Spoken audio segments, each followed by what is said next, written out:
राधे राधे, जय श्री कृष्ण। दोस्तों, जीवन में हमेशा याद रखें, हमारे कर्मों का फल हमें उसी तरह ढूंढ लेता है जैसे एक खोया हुआ बच्चा 100 गायों के बीच अपनी माँ को ढूंढ लेता है। मेरा चैनल मोटिवेशनल में आप लोगों को स्वागत है। दोस्तों, आप लोग भूल जाते हो, वीडियो देख लेते हैं और ना ही लाइक करते हैं, ना सब्सक्राइब करते हैं। सो वीडियो देखने से पहले लाइक करें, सब्सक्राइब करें और शेयर करें। राधे राधे। दोस्तों, महिला के इस एक अंग को छूने से व्यक्ति बहुत ही धनवान हो जाता है। उस घर में हमेशा माता लक्ष्मी का वास रहता है और उन पर महालक्ष्मी की कृपा सदैव बनी रहती है। तो दोस्तों, आज की इस वीडियो में हम आपको एक सच्ची कहानी के माध्यम से बताएंगे कि औरत का वह कौन सा अंग है जिसे हर पुरुष को दबाना और चूसना चाहिए। लेकिन आपसे हमारा निवेदन है, आप इस कथा को पूरा जरूर सुनें, क्योंकि कोई भी आधी अधूरी जानकारी विष के समान होती है। इसलिए वीडियो को बीच में ना छोड़ें। तो चलिए आज की अनोखी कहानी को शुरू करते हैं। दोस्तों, एक समय की बात है, नामापुर गांव में रवि किशन नाम का एक किसान रहता था। वह अपनी पत्नी से बहुत ज्यादा परेशान था, क्योंकि उसकी पत्नी बात बात पर हमेशा उसे ताने मारा करती थी। उसे कभी भी सुख चैन से जीने नहीं देती थी, उस पर हमेशा चिल्लाती रहती थी तथा अपशब्दों का उपयोग कर उसका मानसिक हनन करती थी और कहती थी, अरे तुम्हारे पास है कि क्या घर में खाने तक को कुछ नहीं है। मेरा तो भाग्य ही फूट गया है। पता नहीं मैंने कौन सा पाप किया था जो तुम जैसा निकम्मा पति मुझे मिला है। दोस्तों, वह इधर उधर घूम की मजदूरी करके अपने परिवार का पालन पोषण जैसे तैसे करता था, किंतु उसकी पत्नी की अपेक्षाएं बहुत बड़ी थी। उसके घर में सच में बिल्कुल कंगाली छा गई थी। उसके पास एक भी रुपया नहीं था और उसके घर में खाने के लिए अन्न का एक दाना तक नहीं था। एक तो घर में खाना नहीं और ऊपर से पत्नी का बात बात पर ताना, जिसे सुनकर वो रवि किशन परेशान हो चुका था। समय के साथ साथ उसका जीवन से मन ही उठ चुका था। अब उसे समझ नहीं आ रहा था कि मैं क्या करूं और किस तरह से धन को अर्जित करूं तथा किस तरह से स्वयं के और अपनी पत्नी के सपनों को पूरा करूं। दोस्तों, फिर एक दिन की बात है, जब उस मजदूर रवि किशन ने अपनी पत्नी से परेशान होकर उसने घर छोड़ने का निश्चय किया और उसी रात वह अपने घर से एक सुनसान रास्ते पर निकल पड़ा और मन ही मन दुखी होकर चुपचाप चल रहा था। तभी रात के घने अंधेरे में उसे एक साधु तपस्या करते हुए दिखाई दिए। अंधेरे में भी साधु के मुख से अलौकिक तेज प्रकट हो रहा था। तब रवि किशन उनके पास जाकर बैठ गया। उसने सोचा कि चलो अब इस साधु से ही कोई ज्ञान की बात प्राप्त हो जाए और इस सांसारिक दुखों से मुक्ति मिल जाए। जब साधु ने अपना तप समाप्त किया तो रवि किशन उनके सामने जोर जोर से रोने लगा।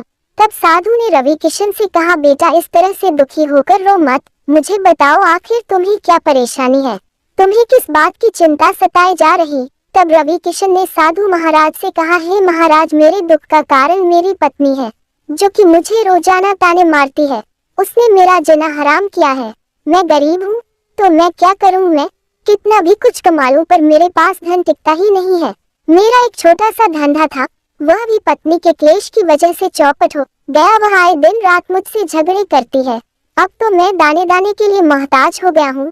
हमारे घर में खाने के लिए कुछ भी नहीं है, इसके अलावा पहनने के लिए वस्त्र भी नहीं है। रिश्तेदारों ने भी हमसे मुंह मोड़ लिया है। कोई हमारी मदद या हमें काम नहीं देता है। लेकिन मैं अपनी पत्नी को समझाता हूँ कि वह मुझे ताने ना मारे, ये दिन भी गुजर जाएंगे। वह मुझसे झगड़ा ना करे, लेकिन वह बिल्कुल भी नहीं मानती है। साधु जी, इसी वजह से मैं बहुत ज्यादा परेशान हूँ। इसी कारण से आज मैं घर छोड़कर यहाँ आया हूँ। दोस्तों, तब साधु जी कहते हैं, रो मत बेटा, मैं तुम्हें एक काम बताने जा रहा हूँ जो तुम्हारी किस्मत को चमका देगा। तुम्हें अपनी औरत का सिर्फ यहाँ बेशर्म होकर दबाना है। ऐसा करने से अचानक तुम्हारे घर में धन की प्राप्ति होने लग जाएगी। तुम देखते ही देखते अमीर बन जाओगे। रवि किशन कहता है, महाराज, पर यह कैसे संभव है कि औरत के अंग को छूने से कोई धनवान हो सकता है? कृपा करें और वह बात मुझे बताए। साधु जी कहते हैं, जो भी पुरुष औरतों का यह अंग दबाता या चूसता है, उसके घर में कभी भी धन की कमी नहीं रहती है और न ही उसके घर में लड़ाई होती है। वह जो भी व्यापार करता है उसमें हमेशा तरक्की ही होती है। हाथ में लिया हुआ कोई भी असंभव कार्य सफल हो जाता है। आगे साधु ने कहा, अब मैं तुमको औरत के उन अंगों के बारे में बताने जा रहा हूँ। इसे ध्यान से सुनना और अपने जीवन में इस पर गौर करना। किंतु इस विषय में मैं तुम्हें एक कथा सुनाता हूँ। तुम इसे ध्यान से सुनना, तभी तुम्हें इस गोपनीय सत्य का ज्ञान प्राप्त होगा। तब रवि किशन साधु महाराज की बातें बहुत गौर से सुनता है और कहता है, महाराज आप जैसा कहेंगे मैं आपकी बातों का आचरण अवश्य करूंगा। दोस्तों आगे साधु कहानी को सुनाते हुए कहते हैं, अयोध्या में प्रेमचंद नाम का एक व्यापारी रहता था। उसके बहुत सारे व्यापार थे। वह विशेषतर कपड़े और जूते बेचने का व्यापार करता था। अपने व्यापार में वह दिन रात मेहनत करता था। साथ ही उस प्रेमचंद और उसकी पत्नी माला का आपस में बहुत ज्यादा प्रेम था। उनके घर में किसी भी प्रकार लड़ाई झगड़ा या क्लेश नहीं होता था। इसी वजह से उसके घर में सदैव लक्ष्मी का वास रहता था। इसी कारण से उसके व्यापार में इतना ज्यादा मुनाफा होता जा रहा था कि वह दिन बदन और आए हर दिन धनवान होता जा रहा था।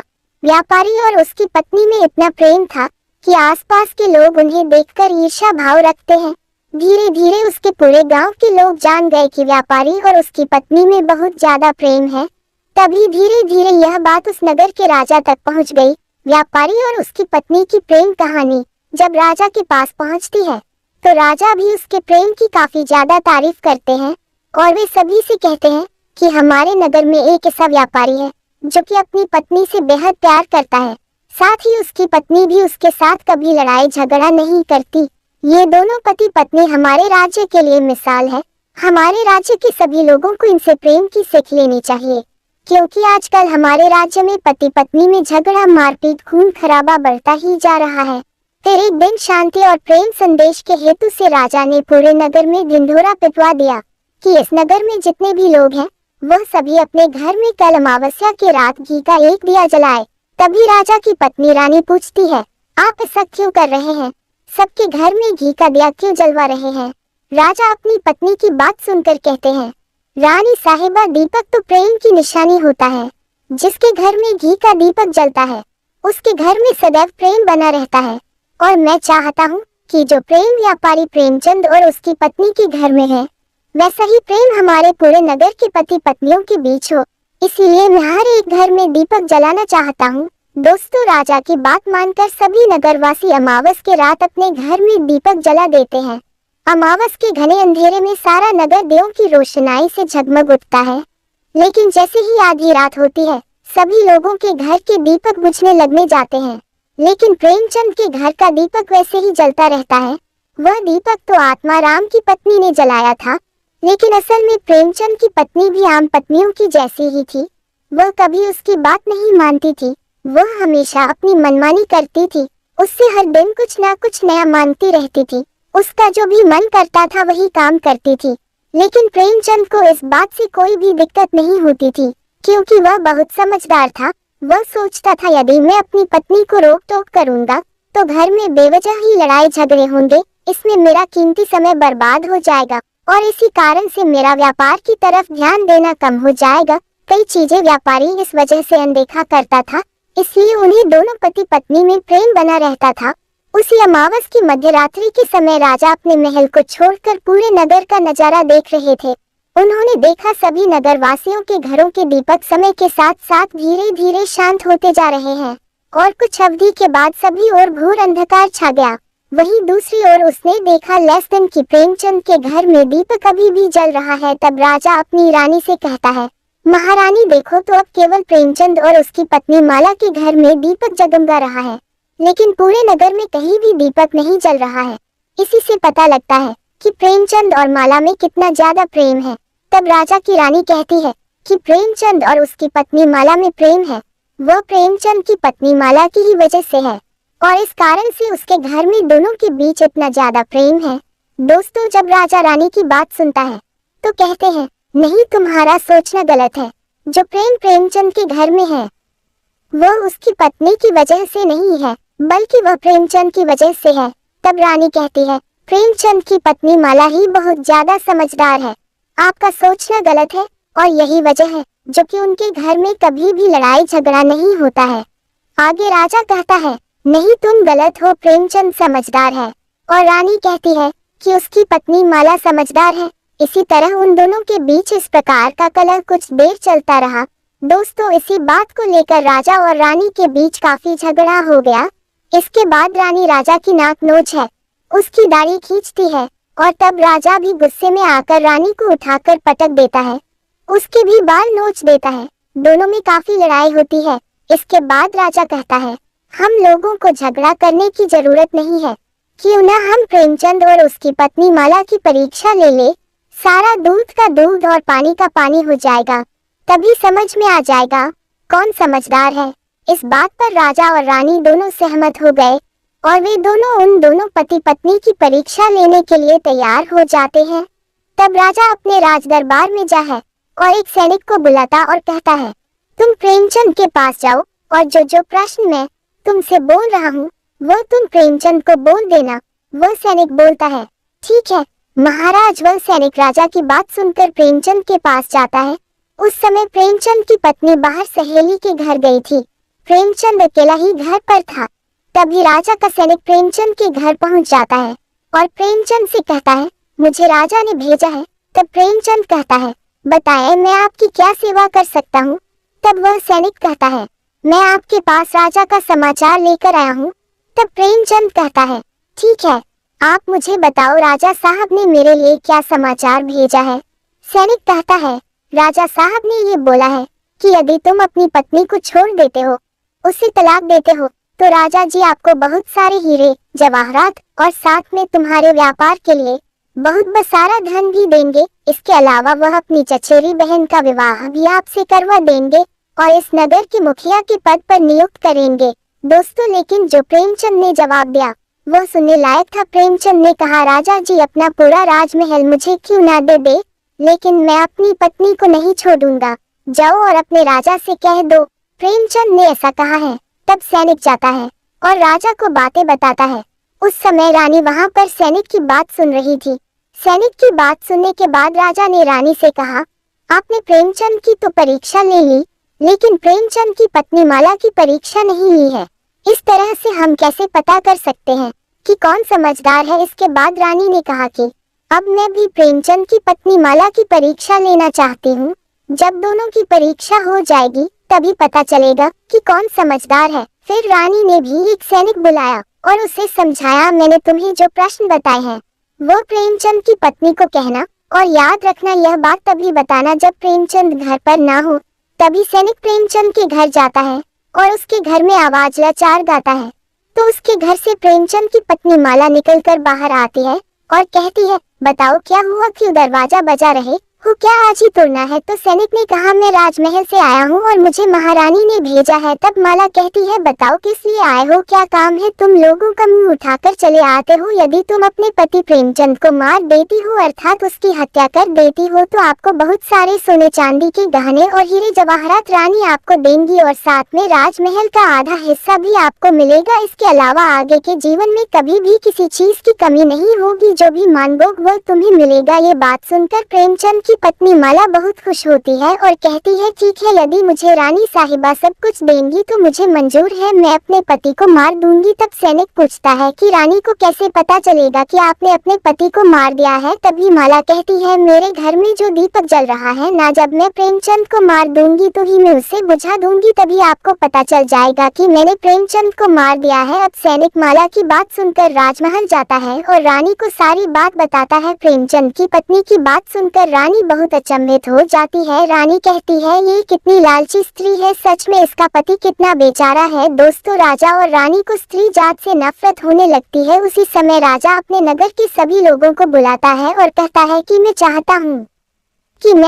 हूँ कि मेरे और मेरी पत्नी की वजह से प्रेमचंद की जान ना जाए। तुम सभी लोग ऐसा करो, अभी उस प्रेमचंद के घर जाओ और उसे सारी बातें बता दो और उस प्रेमचंद को बचा लो, वरना कहीं मालती उसे मार ना दे। इधर सैनिक प्रेमचंद के घर जाते हैं और सोचते हैं कि प्रेमचंद की पत्नी प्रेमचंद को रात में मारेगी और दिया बुझाएगी, इसलिए हम शाम को ही प्रेमचंद के घर जाते हैं। सैनिक शाम के 6 बजते ही प्रेमचंद के घर में पहुँच जाते हैं और जब राजा के सैनिक आत्माराम के घर पहुंचते हैं तो देखते हैं कि प्रेमचंद तो मरा पड़ा हुआ है। तो सैनिक प्रेमचंद की पत्नी से बोलते हैं कि तुमको तो प्रेमचंद को रात में मारने के लिए बोला गया था, लेकिन आपने रात होने से पहले ही प्रेमचंद को क्यों मार दिया।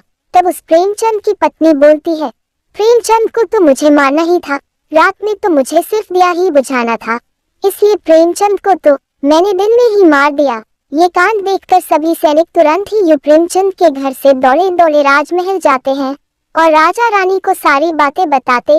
तब राजा और रानी क्रोध से आग बबूला हो जाते हैं। इसके बाद राजा और रानी प्रेमचंद की पत्नी माला को बंदी बनाकर ले आते हैं और राजा प्रेमचंद की पत्नी से पूछता है, अरे ओ नीच चांडाल धूर्त स्त्री, ऐसा तुमने क्यों किया? तुम पापिनी हो। तुमने कुछ धन के लालच में आकर अपने ही पति की हत्या कर दी है। बताओ ऐसा क्यों किया? दोस्तों, तब माला ने जवाब दिया और कहा कि मुझे तो प्रेमचंद को तो बहुत पहले ही मारना था। मैं तो कानून और समाज के डर के कारण चुप बैठी थी और बस किसी प्रकार का बहाना ढूंढ रही थी, और वह शुभ अवसर तो आप ही ने मुझे प्रदान किया है। महाराज प्रेमचंद की कुछ आदतें बहुत ही खराब थी। वह मेरे साथ हर दिन बहुत बुरा व्यवहार किया करता था, इसी कारण मैं तंग आ चुकी थी। तब राजा ने कहा, ऐसा वह क्या करता था? तो माला ने जवाब दिया कि वह मेरे नाक का ऊपरी हिस्सा अपनी उंगली से हमेशा दबाया करता था। इसके अलावा प्रेमचंद एक काम और भी मेरे साथ करता था।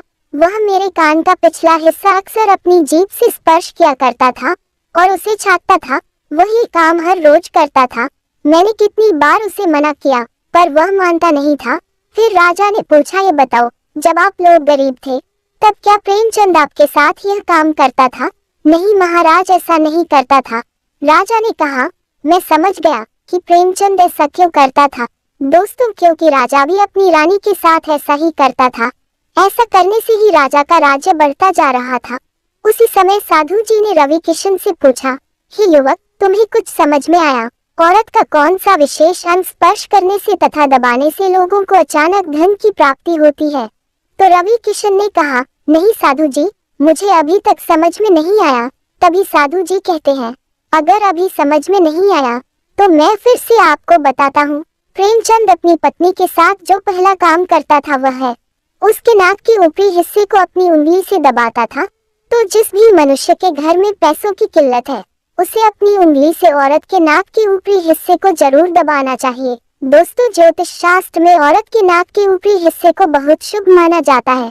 इसी वजह से प्रेमचंद जो भी काम करता था वह हमेशा सफल होता था और व्यापार में तरक्की हो रही थी। दूसरा काम है कि जो भी पुरुष औरत के कान का पिछला हिस्सा अपने जीभ से स्पर्श करता है उसकी किस्मत के द्वार खुल जाते हैं, उसे अचानक धन की प्राप्ति होती है। ऐसा इसीलिए होता है क्योंकि औरत के कान के पिछले हिस्से में माता लक्ष्मी का वास होता है, और जब आप ऐसा करते हैं तो माता लक्ष्मी आपसे प्रसन्न हो जाती है और आपको अपार धन देती है। और आपने एक बात तो जरूर सुनी होगी कि औरतें माता लक्ष्मी का ही रूप मानी जाती हैं।